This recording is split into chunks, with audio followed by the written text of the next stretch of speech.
नमस्ते, प्रणाम, जय हिंद साथियों और स्वागत है आप सभी का। तो दोस्तों, जिस घड़ी का आपको इंतजार था वो घड़ी आ चुकी है। झारखंड लोक सेवा आयोग के द्वारा आप सभी बच्चों के लिए जो लॉ ग्रेजुएट उम्मीदवार हैं, जो अभ्यर्थी इंतजार कर रहे थे कि किसी राज्य में असिस्टेंट पब्लिक प्रोसिक्यूटर की बहाली आ जाए, लॉ ऑफिसर की बहाली आ जाए, और इसी बीच में झारखंड लोक सेवा आयोग ने आपके लिए बहाली तो ला दिया।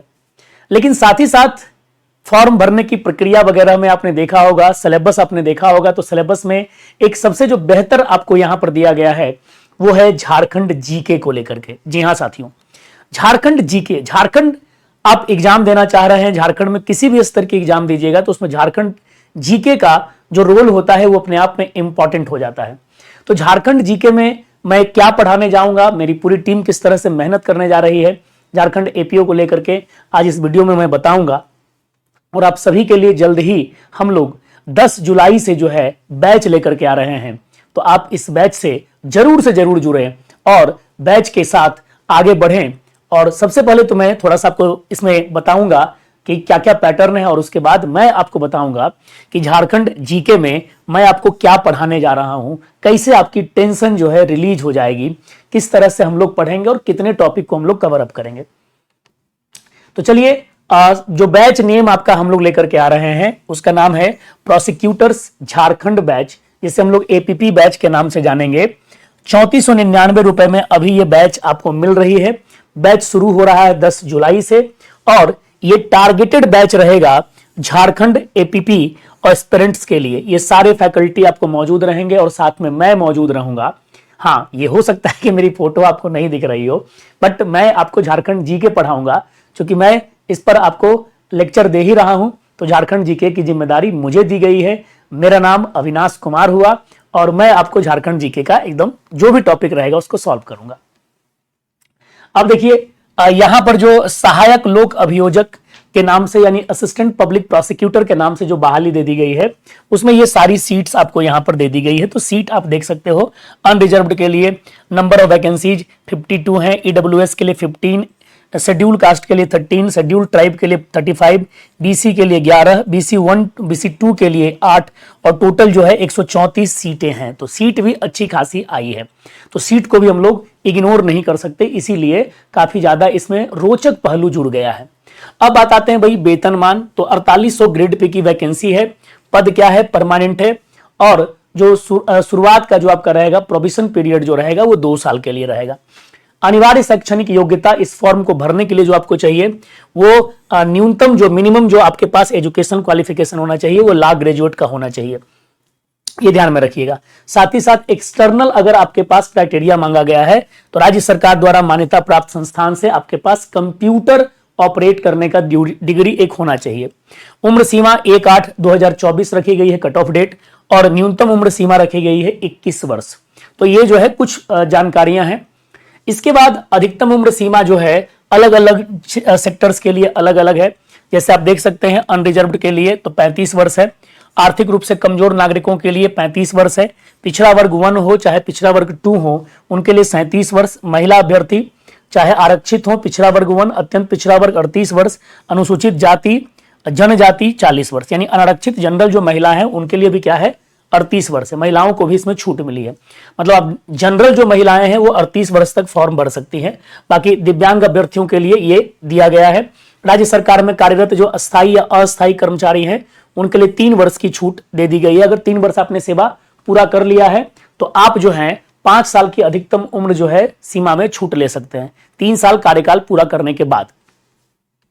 अब देखिए, सबसे बड़ी बात आती है सिलेबस क्या है। एग्जाम जो होगा वह प्रारंभिक परीक्षा और मुख्य परीक्षा जो लिखित परीक्षा और साक्षात्कार के रूप में होगी। इसके बाद आपको जो है इसमें फाइनल सिलेक्शन आपका होगा। तो अब हमें यह देखना है कि जो प्रारंभिक परीक्षा है, प्रारंभिक परीक्षा में 2 पत्र दिए गए हैं, ध्यान इसी पर देना है हमें। मैं जिस झारखंड जीएस की बात कर रहा हूं, झारखंड जीएस का रोल आप बच्चों के लिए यहीं पर है कि इसमें कहा गया है कि प्रीलिम्स एग्जाम में 2 पेपर होगा। पहला पेपर 100 अंक का होगा जिसमें सामान्य अध्ययन से संबंधित पेपर होंगे, यानी पहला पेपर जो होगा वो जनरल स्टडीज का होगा। सेकंड पेपर जो होगा 200 अंक का होगा और ये आपके सब्जेक्ट से होगा, यानी लॉ का जो सब्जेक्ट है आपका पेपर है उससे रिलेटेड होगा। तो पहला पेपर में 100 अंक जो रहेगा, 100 मार्क्स रहेगा, वो जीएस का है। खेल यहीं पर होना है। अब देखिए, लॉ ग्रेजुएट में आपको 200 मार्क्स का दे दिया गया है, ये तो आपको अपना पेपर है जो आपने ग्रेजुएशन में पढ़ा था, तो उसको लेकर के आप आगे बढ़ सकते हो। यह परीक्षा ऑब्जेक्टिव होगी, जिसके आधार पर आप उपलब्ध प्रतिवेदित कुल रिक्तियों का 13 गुना अभ्यर्थी मुख्य परीक्षा के लिए चयनित किए जाएंगे। यह भी ध्यान रखना है कि कितने रिजल्ट आएंगे पीटी के, तो पीटी के जितने भी पद हैं उस पदों का 13 टाइम्स आप कर लो, ठीक है, कि कुल रिक्तियों का 13 टाइम्स जो रहेगा वो रिजल्ट मुख्य परीक्षा के लिए दिया जाएगा। तो यही आपको ध्यान रखना है। टाइम कितना रहेगा, 2-2 घंटा का टाइम रहेगा, पहला पत्र और दूसरा पत्र का। अब देखिए सिलेबस क्या है पहले पत्र का और दूसरा पत्र, तो आपको पता ही है जो कि आपका लॉ ग्रेजुएट है, तो मैं पहले पत्र की बात करूंगा सिलेबस में। यहां देखो जरा आप अच्छे से, प्रारंभिक परीक्षा के लिए जो संदर्भित विषय दिया गया है उस विषय को आप देखिए। कहा गया है प्रारंभिक परीक्षा के प्रथम पत्र सामान्य अध्ययन में राष्ट्रीय और अंतरराष्ट्रीय घटनाक्रम, नेशनल और इंटरनेशनल जो घटनाक्रम चल रहे हैं यानी करंट अफेयर्स, यानी आप सीधे समझो यहां पर आपका क्या है भैया, तो यहां पर आपका है करंट अफेयर्स से आपसे क्वेश्चन पूछा जा रहा है, ठीक है। इसके बाद भारत का इतिहास से रिलेटेड, भूगोल से रिलेटेड, भारतीय अर्थव्यवस्था, राजनीति व्यवस्था यानी इंडियन पॉलिटी और सामान्य विज्ञान से संबंधित सामान्य प्रश्न पूछे जाएंगे। देखिए साफ तौर पर लिखा है सामान्य प्रश्न पूछे जाएंगे, यानी असामान्य प्रश्न नहीं पूछे जाएंगे। बावजूद इसके आपको पढ़ना तो पड़ेगा, क्योंकि मान लिया जाए जीएस के आपको क्वेश्चन टैकल करने हैं तो नॉर्मल ही क्वेश्चन क्यों ना रहे, उसको सॉल्व करने के लिए हमको पढ़ना तो पड़ेगा। इसके बाद देखिए जहां पर खेल किया गया है, साथ ही झारखंड राज्य के आधुनिक ऐतिहासिक तथ्य जो मॉडर्न हिस्टोरिकल टेक्स्ट हैं झारखंड के, वो भूगोल, अर्थव्यवस्था और कल्चर से संबंधित प्रश्न पूछे जाएंगे। यानी झारखंड की हिस्ट्री, झारखंड की ज्योग्राफी, झारखंड की इकोनॉमी, झारखंड की पॉलिटी और झारखंड का कल्चर सरहुल है, ठीक है। ये सब क्या होता है इसको आपको ध्यान रखना है। छऊ नृत्य कहां मनाते हैं इसको ध्यान में रखना है। तमाम तरह की चीजें जो है आपको यहां से पूछी जाएंगी। द्वितीय पत्र में साक्ष्य एवं आपराधिक प्रक्रिया विधि, भारतीय दंड संहिता, भारतीय संविधान से संबंधित प्रश्न पूछे जाएंगे। अब देखो इंडियन पॉलिटी का वेटेज आपको यहां भी देखने को मिल गया, बाकी तो आपका लॉ पेपर का पार्ट है ही। तो ये है आपका प्रारंभिक परीक्षा का सिलेबस, जहां पर झारखंड में बता दिया गया है कि history, geography, economy, polity, culture से हम क्वेश्चन पूछेंगे। अब देखो भाई थोड़ा सा जानते हैं ये प्रीलिम्स का मैंने बात बताया, मेंस में क्या है। जब प्रीलिम्स आप पास करेंगे तो 13 टाइम्स रिजल्ट होगा मेंस के लिए दिया जाएगा। यहां देखिए मुख्य परीक्षा में झारखंड सरकार द्वारा निर्धारित 9 क्षेत्रीय भाषा में से किसी एक भाषा की 100 अंकों की परीक्षा होगी। जो 9 क्षेत्रीय भाषा डिसाइड किए गए हैं उसमें से कोई एक भाषा का परीक्षा होगा। संथाली हो, मुंडारी हो, खड़िया हो, कुडुक हो, नागपुरी हो, कुड़माली हो, खोटा हो, पंचपरगनिया हो, कोई भी भाषा हो, ठीक है। लैंग्वेज पेपर से क्वेश्चन पूछा जाएगा, ये बात आप ध्यान में रखो। अब सबसे बड़ी बात है क्या, ये जो लैंग्वेज पेपर है ना झारखंड का रीजनल का, उसका मतलब साफ है कि आपको झारखंड का कम से कम एक्चुअली जो सब कल्चर से थोड़ा बहुत आप अवेयर रहिए, इसके लिए दिया गया है। कहा गया है क्या, इस पत्र का अंक मुख्य परीक्षा में सम्मिलित नहीं होगा, लेकिन आपको एटलीस्ट पास करना पड़ेगा। मतलब इस पेपर को आपको पढ़ना है पास करने के लिए। तो सामान्य वर्ग के लिए 40% मार्क्स आने अनिवार्य है पास करने के लिए। पिछड़ा वर्ग के लिए 36%, पिछड़ा वर्ग एनेक्चर 1 के लिए 34%, शेड्यूल कास्ट और शेड्यूल ट्राइब एवं महिला वर्ग के लिए 32%, आदिम जनजाति के लिए जो प्रिमिटिव ट्राइबल ग्रुप होता है, पीटीजी होता है, उसके लिए 30% और आर्थिक रूप से कमजोर वर्ग के लिए भी 40%। मतलब ये दे दिया गया है कि आप ये पूरा का पूरा जो है परसेंटेज लाओगे हर एक पेपर में, मतलब इसमें जो आप लैंग्वेज पेपर है तब आप पास मान हो जाओगे अपने अपने कैटेगरी के अनुसार। अब देखो भाई लिखित परीक्षा से और विवरण क्या है। सामान्य हिंदी और अंग्रेजी विषय में प्राप्त अंकों को मेधा सूची तैयार करने में नहीं जोड़ा जाएगा, जो चूंकि क्वालिफाइंग रहेगा ये। लेकिन जो उम्मीदवार सामान्य हिंदी और अंग्रेजी पत्र में 30% अंक प्राप्त नहीं करेंगे वो लिखित परीक्षा में उत्तीर्ण नहीं समझे जाएंगे, एक ये भी बता दिया गया। अगला क्या है भाई, मुख्य परीक्षा के प्रथम पत्र सामान्य हिंदी और द्वितीय पत्र अंग्रेजी में अपने भाव को स्पष्ट एवं शुद्ध रूप में व्यक्त करने की क्षमता और सहज बोध शक्ति की जांच की जाएगी। इसमें 20 अंकों का निबंध होगा, 20 अंकों का पत्र लेखन होगा सरकारी और अर्ध सरकारी, 25 अंकों का व्याकरण होगा, 15 अंकों का वाक्य विन्यास होगा और 20 अंकों का संक्षेपण संबंधित प्रश्न पूछा जाएगा। आपको एटलीस्ट इसमें पास करना है।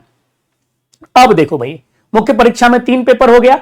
एक पेपर हुआ सामान्य हिंदी द्वितीय पत्र का, है ना, सामान्य हिंदी और इंग्लिश का द्वितीय पत्र में इसमें अंग्रेजी है। फिर एक पेपर क्या हो गया, जो लैंग्वेज पेपर है उसको पास करना है। और तीसरा जो है मुख्य परीक्षा के तृतीय पत्र निबंध में कुल 2 खंड होंगे, जिसमें एक खंड विधि विषय और दूसरा खंड जो होगा सामान्य निबंध पर आधारित होगा। प्रत्येक खंड के वैकल्पिक विषय में से किसी एक पर निबंध लिखना होगा और प्रत्येक निबंध 50-50 अंक का होगा। यहां पर भी निबंध आपको दे दिया गया है। अब आगे देखिए भाई, मुख्य परीक्षा का चौथा जो पेपर होगा, फोर्थ पेपर, सामान्य अध्ययन में जो चौथा पेपर है, यही पेपर क्या है, सामान्य अध्ययन का, जनरल स्टडीज का। उधर का हमारे पास निकल गया, अब आ रहा सामान्य अध्ययन पेपर।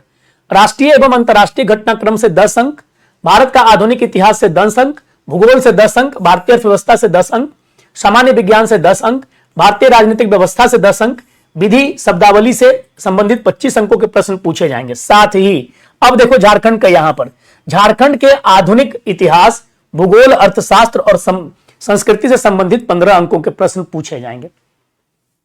कहने का मतलब यह हो गया, कुल मिलाकर के अगर आप बात करें तो मुख्य परीक्षा का अगर आप सिलेबस देखो तो यहां पर पेपर 4 जो है उसमें आपको झारखंड पूछा जाएगा।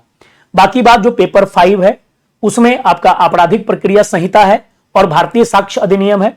छठा में भारतीय दंड संहिता से है। 7वां में भारतीय संवैधानिक स्थिति से 200 अंक के प्रश्न है और 8वां में आपराधिक माइनर एक्ट से संबंधित प्रश्न आपको पूछे जाएंगे। बेसिकली जो मैं आपको तैयारी कराने जा रहा हूं वो प्रीलिम्स की झारखंड की, और वो मुख्य परीक्षा में झारखंड का जो लेवल है यहां पर आप देख सकते हैं चौथे पेपर में उस पेपर की बात कर रहे हैं। शुरुआत के जो 3 पेपर हैं वो हिंदी से है, आपका रीजनल पेपर से है, इंग्लिश से है, इसको आपको पास करना पड़ेगा, और चौथा पेपर में आपका ये आ गया।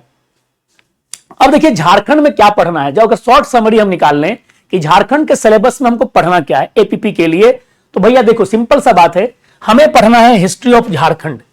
हिस्ट्री ऑफ झारखंड पढ़ना है हमें, और हिस्ट्री ऑफ झारखंड जो है वो काफी इंपॉर्टेंट रहेगा अपना, ठीक है, बड़ा इंपॉर्टेंट रहेगा। इसमें एंशिएंट से लेकर के आप कहां तक चले जाओगे, मॉडर्न हिस्ट्री तक पढ़ोगे, ठीक है। ज्योग्राफी पढ़ना है झारखंड का, हर एक क्लाइमेट हो चाहे कोई भी टॉपिक हो, रिवर सिस्टम हो, माउंटेन सिस्टम हो, कोई भी सिस्टम रहेगा आपको इसमें पढ़ना है। झारखंड की इकोनॉमी पढ़नी है, झारखंड की पॉलिटी पढ़नी है, झारखंड का कल्चर पढ़ना है, और झारखंड बेस्ड करंट पढ़ना है। तो ये सारे जो टॉपिक हैं, ये सारे टॉपिक आपको किसमें हो गए, झारखंड स्पेशल के सिलेबस में, जो मैं आपको कराऊंगा। यानी कि 10 जुलाई से आपके लिए मैं झारखंड स्पेशल की जीएस लेकर के आ रहा हूं। तो रेडी रहिए और हमारे बैच के साथ जुड़ना ना भूलें अगर आपको एपीपी क्रैक करना है तो। Thank you very much. जय हिंद, जय भारत, जय झारखंड, जोहार। तो ये आप ध्यान रखेंगे, ये वाला। Thank you.